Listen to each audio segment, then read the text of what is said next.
Welcome back to Tabletop Assault. I'm Ross, and today I'm going to look at the Drukhari Combat Patrol Boxset, discussing the reasons you may purchase a box set, the value of this particular box set, and a bit of a discussion in looking at the models. Now, this will be a bit on their use in game at this moment, and a bit of a personal side in terms of when it comes to the hobby and what I think of the models individually. With that, let's have a look at the box set. First thing I like to do is sort of discuss why buy a box set, really try and find the general purpose of them. So the main rule is that you're buying this for a discount on the price. Depending on what you're buying this for, you may be better buying these separately.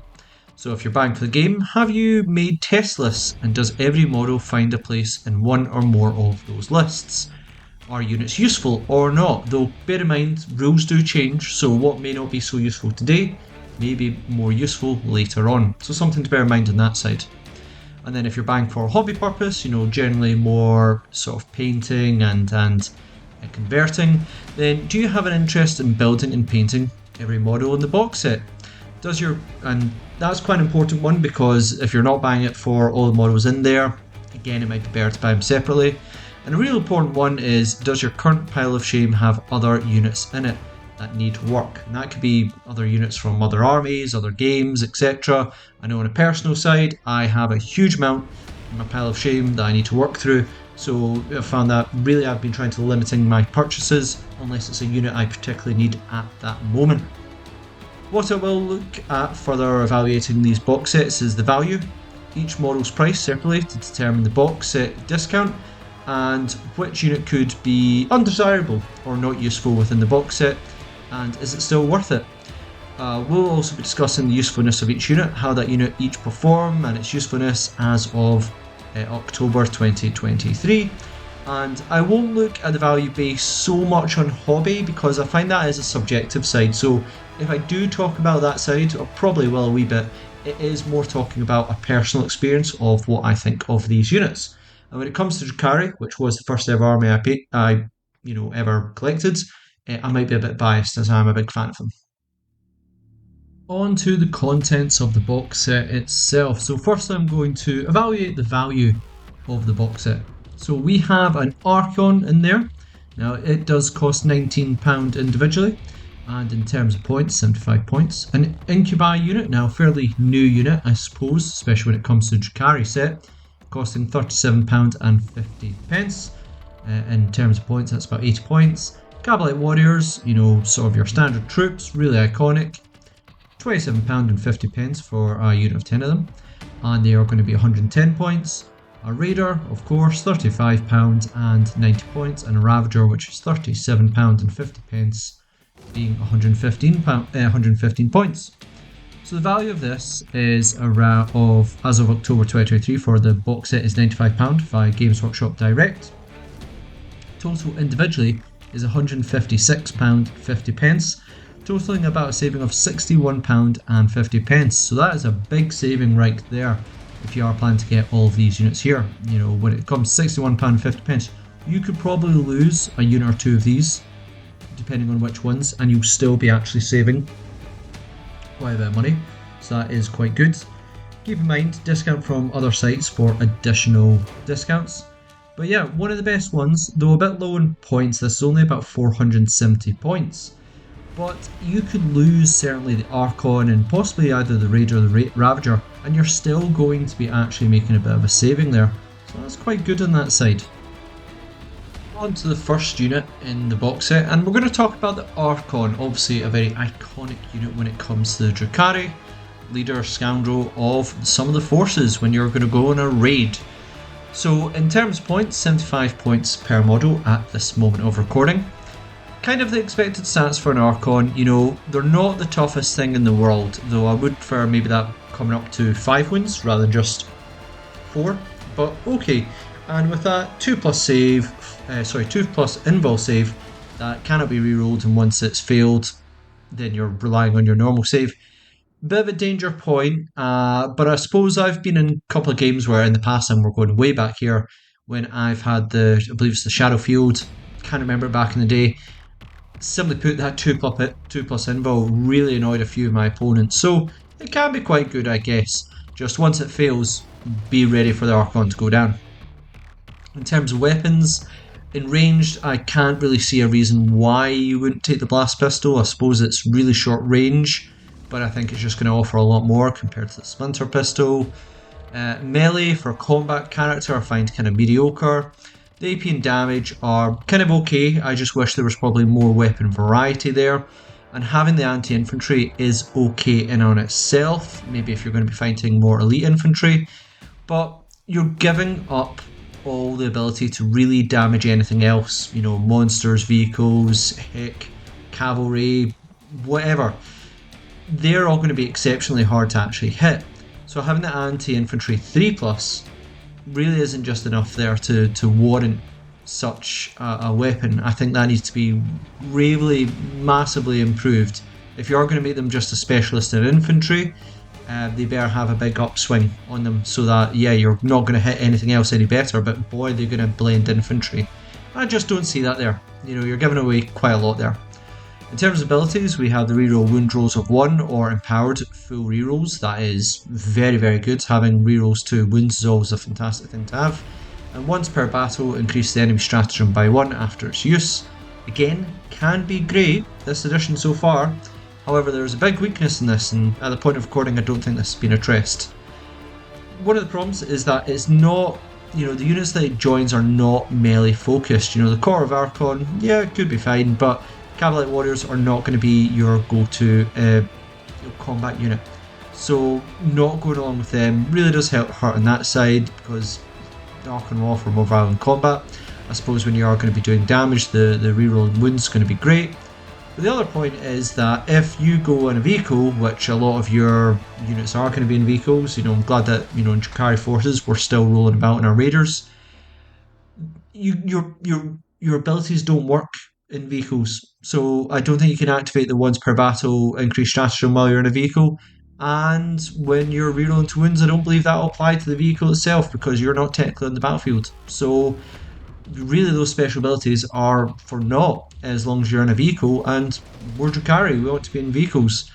So I really feel that needs to be addressed before anything else. A bit of a disappointment, that one. If I'm wrong about that, let me know, because I feel that needs to be a quick fix. Go, yep, the Drukhari as part of their character leader abilities, it applies to the vehicle itself. That way when you're firing, I believe the rule is that the firing units inside it count as being part of the model that they're inside. And so if you could get the abilities off, then it would be really useful. But that is a bit of a tricky side on that one. Either way, could be a really good unit, just the units it goes with, and generally riding about in the Drukhari vehicles really kind of lets it down. Next up, we have probably the newest models in the box set. Of course, we have the iconic Incubi. I remember these very fondly back in the day when I was collecting them back in, I want to say 3rd edition. So it's really nice to see some really up-to-date models. I mean, I was using some much older models back then. So, in terms of stats, the stats are okay. However, I wish there were just like 1 more wound on them. I know that when it comes to Drukhari, we are giving up a lot of survivability. You know, having a 3-up save is great. Toughness 3, again, I'm not going to complain about that part. Maybe because they are a bit more elite, I wouldn't have minded 2 wounds on the models themselves. I know the Clavix has 2. Just a bit more would be nice. That could be me being a bit picky there. In terms of melee, well, for an elite melee base unit, they're just not hitting hard enough. There's something missing there. There's AP -2 to damage. I think in large part that's actually not bad, but the strength 4 really is going to hurt in quite a lot of ways. You're going to be really struggling, well, you're going to be only wounding toughness 4 stuff in 4s, but anything higher, which there is quite a lot of infantry that is the case, you're truly going to struggle. And really, that's the part that hurts a lot in this side as well. In terms of ability, forcing a unit to take a battle shock test is quite a lackluster ability. I'm not really impressed by it. Your opponent could just pass the test, and that's not really going to play in much factor. I suppose if your opponent's relying on stratagems or you're wanting to take an objective, could work, but again, your opponent could just pass the battle shock test and then it's not really a problem for them. Overall thoughts on this one, I really think the problem with this is that because Incubi used to be such a great unit, now they are for about 16 points I should mention, but I feel the strength 4 is letting them down. It looks like they were written exclusively with Drazzar in mind, which in the past they were really used with Drazzar in mind, and they did really well. I think some better abilities need to come out of them, something that really makes them pop when it comes to damage dealers. You know, maybe they could have survivability in different ways. I suppose they do have the 5-up pinball save, but I just don't see them going into combat and shredding other elite units like they should be. After all, Incubi are some of the most elite fighters, and sure, they might, you know, get a few attacks, they've got decent AP, decent damage, but they're not just going to land those wounds, and that's going to be the real crux here. So I really think they need to look back on them and figure out a way that they're going to really become a bit more of a fearsome status. After all, they don't really have so much in survivability. I'm saying a 3-up save is good enough. I mean, for Drukhari, that's great. But with that lack of survivability, we need to have some, you know, proper damage dealing abilities. This just doesn't cut it.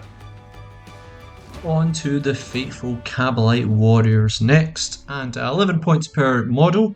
That's quite good. So, in terms of stats, I really like the 8-inch movement, going to keep them nice and fast there, and having a 4+ save is fantastic. I remember the 5+ save, it really annoyed me because of how AP used to work, and having 4+ is a massive improvement. I'm glad to see. Now, in terms of weapons, I'm not really going to touch on the melee side at all. They truly do not do melee very well. But in terms of ranged, it is very interesting here. Now, there is a lot of difference, you know, different weapons you can choose from in terms of having, you know, I suppose it used to be special weapons and heavy weapons. The one thing I don't like is that because you can't double down on certain weapons, you have to take one of each type. It really makes this a mixed bag unit. Now, there are tricks about that. I'll go into a little bit in detail later, but not too much detail. But I don't like that.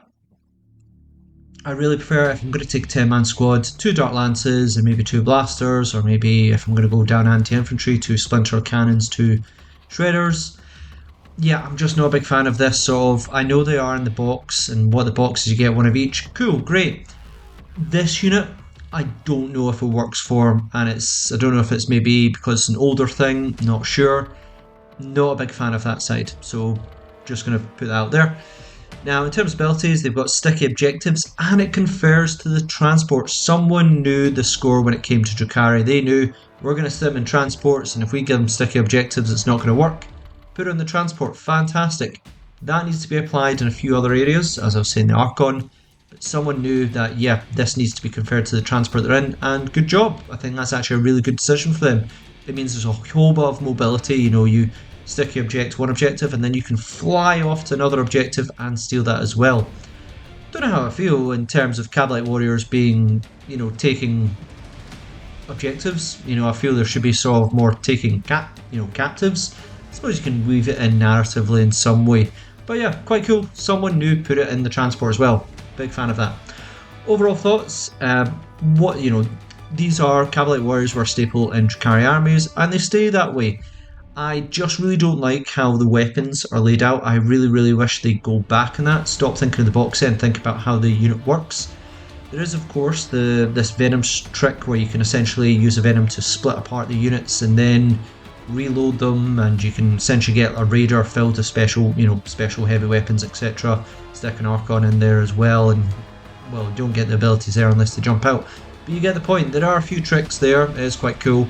I won't go into in too much detail, but in terms of Kabalite Warriors, they are still quite cheap for their points. They can do damage. You can get a whole bunch of weapons in there that do a variety of things, and they also do have sticky objectives. So overall, I think they will still see an absolute firm place in Drukhari armies. Now on to possibly the most iconic unit for the Drukhari, well, in a personal opinion on that one, is the ever faithful Raider. So in terms of stats, blindingly fast at 14 inches, which is great, and toughness 8 with 4+ save. I'm so used to Raiders being blown out of the sky by bolters. Now that is again a possibility, though then again they are wounding you at 6s, so much less likely now. So I'm actually looking at this as a big boom to their survivability. You know, in the past I've had a lot of problems. When you're facing strength 5 stuff, they became a real problem. Yeah, I'm actually delighted by the looks of that in terms of survivability for the Raiders. They're not overly tough, which would be disappointing because that's not what Raiders are about. They are blindingly fast, and yeah, they transport your troops about. I think that those stats are fairly good. In terms of weapons, well, the main thing is, we're not going to talk about melee, is the range. Now, Dark Lances seem to be the way Drukhari seem to be playing at the moment. Some have named it, Army Dark Lances or Codex Dark Lance. But Disintegrator might be okay, the Ravagers can have the Dark Lances, your jump troops can have them as well. I really think that maybe the Raider with an occasional Disintegrator might be okay, flank an opponent that is hiding units in the back. You're blindingly fast, so you can get around there and really pick off a few units that might be sitting about, you're not being able to see. Yeah, there is also a possibility of that one. And in terms of abilities, you've got auto add 6 to advance, which is nice. Huge range to go along with the Kabalites for jumping objectives. I think that's absolutely massive. So that's you almost getting a 20-inch movement between areas. Though I would also say it's the other part is that firing deck 11 is good. I remember when it used to only transport capacity 10. So when you had a character in there as well, it became a bit of a pain. So I really like that they are bearing in mind, there will be leaders on top of these units, so having capacity of 10 is going to be hugely helpful. So fantastic. Overall thoughts, yeah, this is a staple for Drukhari for many editions, and it is going to be, for missions going forward. I have way too many of these in my collection as is. One thing I'd heavily advise is get proper protection, because I've also got many damaged ones. Yeah, and at the moment they seem to be transporting Kabalite about, mainly for the sticky objectives and giving them protection. In the past, though, they have been used to transport grotesques. Though I think, look at the transport capacity, that might be a bit difficult at the moment, as they do use up quite a lot of space. But yeah, I just feel that this is a key unit within a Drukhari army, no matter what. You are going to be using Raiders, and just be a solid purchase for many editions to come. On to the next gunboat you get with this force, and it's going to be the Ravager, 115 points per model. In terms of stats, yep, impressive movement, better toughness 9, so all good there. I am really quite delighted with that. Weapons, we have, again, Dark Lances seem to be the preferred option, very, very good stat line. Again, if you're facing a whole army of 2 wounds, then Disintegrators may be more ideal. But I just find that with the shot differences, 1 versus 3, I suppose when you are, putting them all out with 1, then you're looking at 3 Dark Lances or 3 Disintegrators, which would be 9 shots there. The Dark Lance just offers a wider range of targets, so if you're facing vehicles or monsters, great. If you're facing something with 3 wounds, then you're probably going to face a Dark Lance if it's infantry 3 wounds, rather than a Disintegrator. So yeah, I think the Dark Lance again just offers far more than what the Disintegrator cannon does. Maybe the Disintegrator cannon needs anti-infantry or something to really step it up, possibly damage 3, though that might be a bit much. Just something to go, yep, that fills up a different area than the Dark Lance does. Maybe 5 shots apiece would actually be more preferable, and that way you go, well, actually that is a better melee, an infantry blender than the Dark Lance. But at the moment, 2 extra shots is not making up for what the Dark Lance can fulfill, really. In terms of abilities, well, we have the reroll hit rolls of 1 against a unit at starting strength. That is exceptional, because what you're going to find is Ravagers are just going to really find a unit and then fire 3 Dark Lances usually at it, and it's going to be at starting strength, and whatever it hits is probably going to take a bit of damage from that. It's really going to hurt, and so that extra bit of accuracy does really hurt there. Then something else can possibly come round and pick it off. Again, these guys have actually taken a points increase because they were considered so viable at the moment. I find them really, really good at the moment. I do like the sort of rerolling hits when something's at starting strength. It means it's not, well, reroll hit rolls of 1. I'd actually argue it actually needs to be reroll all hits or something similar to that line, mainly because it's a very niche time it's going to happen as the game goes on that's not going to be so useful. So I'd probably argue, yeah, if you're going to hit something that is at starting strength, reroll all the hits. That mainly including the 2s as well, and I suppose any degrading side on their hit rolls as well. But overall, I still think an absolute solid unit. Again, one that you are going to use in your force. Ravagers have been used again throughout many editions for the Drukhari, so again, an absolute solid purchase. One you're probably going to see time and time again. And finally, on to my overall thoughts or summary when it comes to the Drukhari box set. So, unusual to see 2 vehicles in a single box set. But with Drukhari, that really fits well. You've got your range with the Ravager and Kabalites, and the transport for melee, though I suppose the Kabalites are likely to go in the Drukhari Raider as well, because, well, we're Drukhari. In terms of usage, that's looking at beginners and adding forces. As a beginner, I feel this is an exceptional start. Iconic units that at some point you're going to add to your Drukhari collection no matter what. And then adding to an existing force. At the moment, the Kabalite Raider and Ravagers are easily units that you're going to have 3 of. Filling out the Incubi, so you might buy a second box set to have a full unit of 10. Now, you may actually really like Incubi a lot and want to buy multiple ones, then fair enough, you might have multiple units. When it comes to Archon, because it only can join either the Court of Archon or Kabalite Warriors, just the way it works at the moment, doesn't seem to be one offering enough, and I just think it needs a bit of a tweak before we can really justify multiple Archons. Also, when it comes to Drukhari, you will find that we sort of favour having multiple of the different, the different HQs beforehand before using another one of a singular one. But I think that's going to really change depending on how the Codex comes about. I really can't tell there. But at the moment, I really can't justify having 2 or even 3 Archons either. Overall, I'm going to give this 9 out of 10. Now, I did sort of sway a wee bit on this one, whether to make an 8 out of 10 or 9 out of 10, but I think there is still quite a bit of value in this that's actually really, really important to talk about. I just feel this is generally one of the most solid box sets that are out there for combat patrols. You've got 3 units there that I believe are, absolute staples there. You've got the Razor, the Ravager, and the Kabalites. And even if you were to buy all 3 of them separately and ignore the Archon and the Incubi, I believe they come to £100, where you're essentially going to get a £5 discount on those 3 units alone, buying them multiple times. So you could, in theory, buy the Combat Patrol multiple times at £95 or wherever you discount on that one, and it's going to be cheaper just buying those ones separately, and then you have the Incubi and the Archon on top of it, which is quite nice. And the Archon, I suppose you could do quite a lot of conversions on that side as well. So I think that's a very important thing to say there. Because you will have multiple Raiders, you will have multiple Kabalite Warriors, you might have multiple Ravagers, not as much, but I do find that at the moment and in previous editions, 3 Ravagers seems to be a pretty big staple, and it's cheaper to buy them through combat patrol sets. I only lower the points because really the Incubi are let down a wee bit. Their rules are just not reflecting them as the blenders they should be. If they were higher, if they were much better as elite killer combat units, possibly might have pushed it to that 10 mark, though the 10 is for perfection, I guess. And again, the Archon's rules are a bit, they needed to be able to work in the transport. If they worked in the transport, I could certainly see a use for them, maybe a little bit expensive that side, though certainly having one for that increase in your opponent's stratagems is quite good there, but just needed that little bit of difference in being able to help the transport itself, and that would have really, really pushed their rules up. And that's it for my review of the Drukhari Combat Patrol box set. What's your thoughts? Generally, this is considered one of the best combat patrols they've ever came up with, and as a general starting side for a Drukhari army, I think it's beyond exceptional. I think it's really, really good. Almost perfection, just not quite there.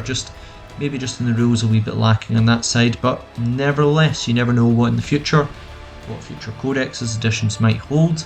I do believe these are all absolutely stellar units that you're going to find in a Drukhari army. So as a beginner, it's really great. As someone who's building on their force, also really great.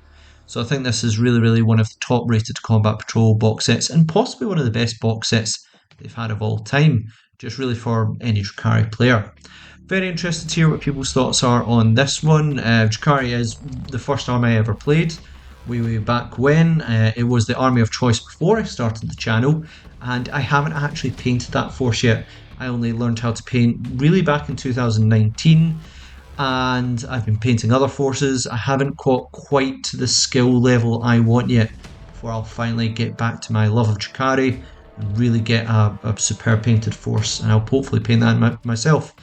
Might be still a bit of a time, I've got a lot of commitments ahead of me, but I really hope to really start again with Drukhari in the future and be able to paint up my own force. So thanks again for listening. Please comment, share, like and subscribe, and I'll see you in another Tabletop Assault Battle Report.